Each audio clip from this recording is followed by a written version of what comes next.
यहां से सीधा आपको ले चलते हैं उत्तराखंड के गैंडसैंड की ओर, जहां पर उत्तराखंड में विधानसभा का बजट सत्र जारी है। दूसरा दिन आज है, क्या कुछ चल रहा है आप भी देखिए। जलाने से आग लग जाती है। कभी ये भी इस बार देखने को मिला, कहीं चट्टाने गिरने से पत्थरों जब काफी सूखा था तो उन पर आपस में पत्थरों में टकराने से भी थोड़ा बहुत आग की घटनाएं हुई। लेकिन आग लगने का कारण निश्चित रूप से इसमें सबसे बड़ा कारण है कहीं न कहीं लापरवाही, और इसीलिए ऐसे असामाजिक तत्वों को रोकने के लिए सरकार ने इसमें बड़े कठोर कदम उठाए हैं और काफी लोगों को इसमें मुकदमा उनके खिलाफ लिखा गया है, गिरफ्तार किया गया है।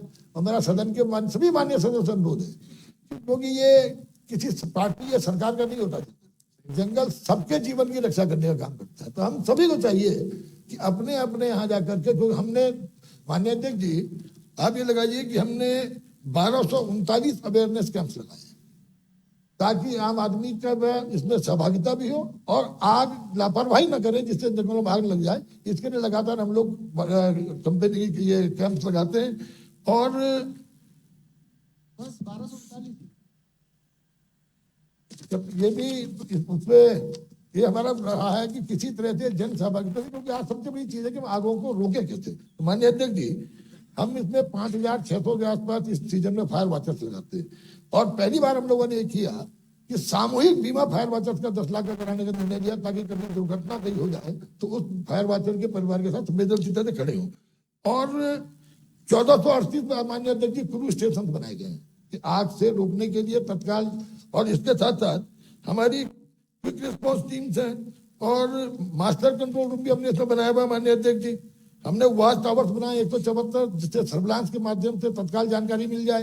तो आग को प्रभावी ढंग से, और गांवों में ग्राम प्रधानों की अध्यक्षता में फॉरेस्ट हॉट स्पॉट आइडेंटिफाई करके फॉरेस्ट फायर मैनेजमेंट कमेटी बना के उन्हें 30,000 रुपए इंसेंटिव भी दे रहे हैं कि किस तरह से उनकी सहभागिता से रिस्पॉन्स टाइम को घटा करके आग की घटनाओं पर अंकुश लगाया जा सके। माननीय सदस्य विनोद कंडारी जी।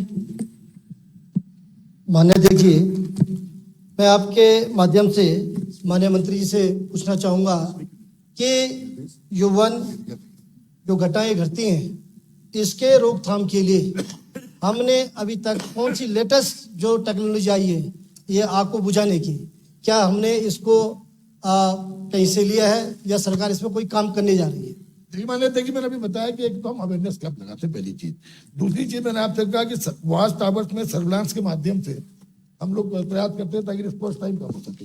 तीसरा, हमने बेहतर इक्विपमेंट जिसमें फायर सूट हैं, फायर सूट्स हैं, हेलमेट्स हैं, आपके हेडलाइट्स हैं, सर्च लाइट्स हैं, ये हमने अपने कर्मचारियों को देने का काम किया। तीसरा, जो बहुत बड़ा एक निर्णय सरकार ने लिया, मैं नेता सदन का भी आभार प्रकट करना चाहूंगा, क्यों इसमें जो सबसे बड़ी घटना है चीड़ के जंगलों में आग की घटनाएं ज्यादा दिखी गई और चीड़ के जंगलों में आग लगने की घटनाओं को कम किया जा सके, सरकार ने पेरूल को, चीड़ पेरूल को 10 रुपए में लेने का निर्णय लिया। और इसका परिणाम निकला कि जब हमने पिछले साल शुरू किया तो आप लगा लीजिए 2025 में 5,532 टन हमने पेरूल लोगों से लिया, 5.42 करोड़ रुपए का। और उसके बाद 26-27 में हमने टारगेट अभी 8,555 टन का किया हुआ है और जो 1 अप्रैल से आगे इसमें शुरुआत होगी माननीय अध्यक्ष जी।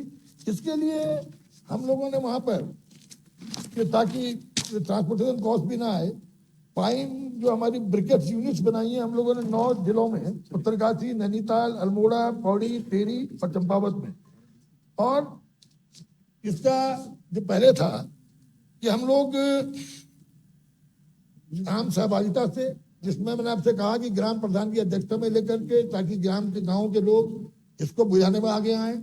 इसके साथ साथ इक्विपमेंट, बेहतर इक्विपमेंट देने का काम हम कर रहे हैं। फायर वॉचर्स जो हमने आपसे बताया कि फायर वॉचर्स लगा करके उनकी संख्या को बढ़ा रहे हैं और लगातार वॉच टावर से और जो FSI से जैसे हमको अलर्ट मिलती है तत्काल हमारी टीम इस पर काम करना प्रारंभ करती है और आग की घटनाओं को रोकने का काम करती है। लेकिन मेरा फिर एक बार आपके माध्यम से माननीय सभी सदस्यों से अनुरोध है कि ये आग की घटना को रोकने के लिए अपने स्तर से आप सबको भी प्रयास करना चाहिए, लोगों को जागरूक करने का।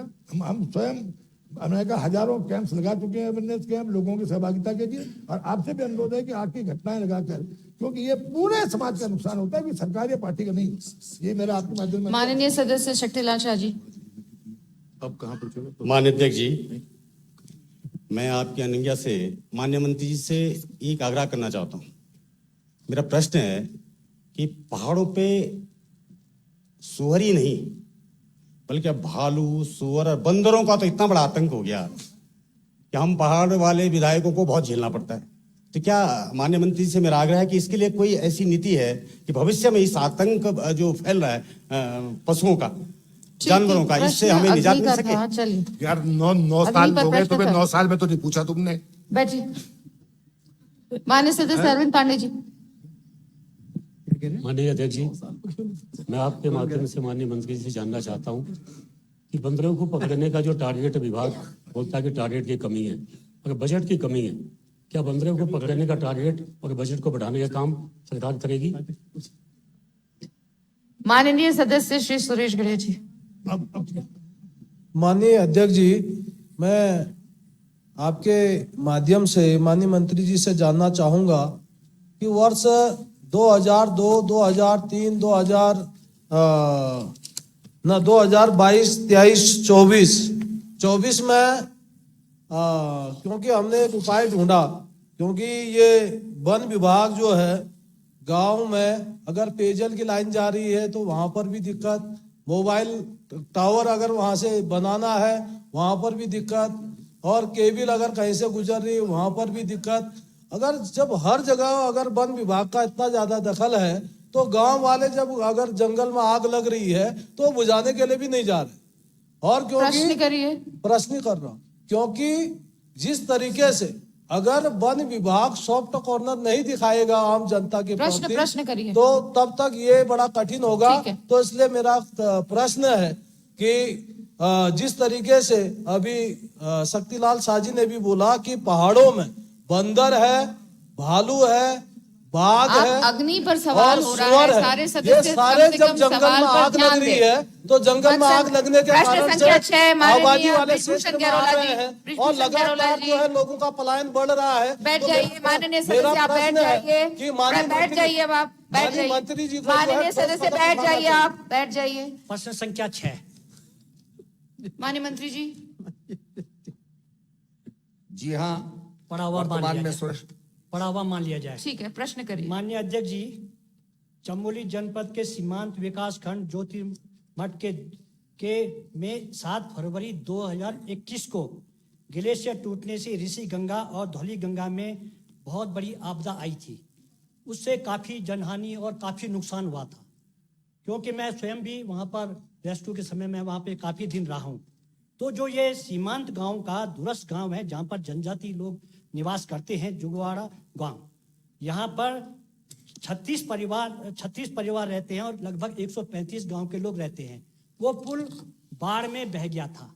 मैं धन्यवाद देता हूं माननीय मुख्यमंत्री जी का, माननीय लोक निर्माण विभाग के मंत्री जी का, कि उन्होंने 9 करोड़ समथिंग उस पुल के लिए निर्माण के लिए व्यवस्था उसकी स्वीकृति हो गई है। प्रश्न करिए। मैं माननीय मंत्री जी से यह पूछना चाहता हूं कि जो वहां पर अभी टेम्परेरी जो व्यवस्था वहां पर की गई है, जनरेटर के द्वारा जो वहां पर ट्रॉली लगाई गई है, उसका समय 8 बजे से 5 बजे तक का ही रहता है।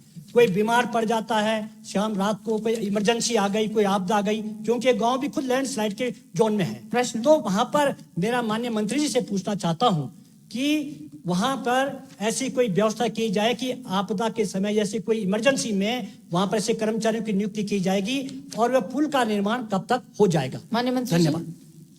माननीय अध्यक्षा जी, जनपद चमोली के विकास खंड ज्योतिर्मठ के दूरस्थ ग्राम जुवावाड़ का पैदल पुल वर्ष 2021 में ग्लेशियर टूटने से बह गया था।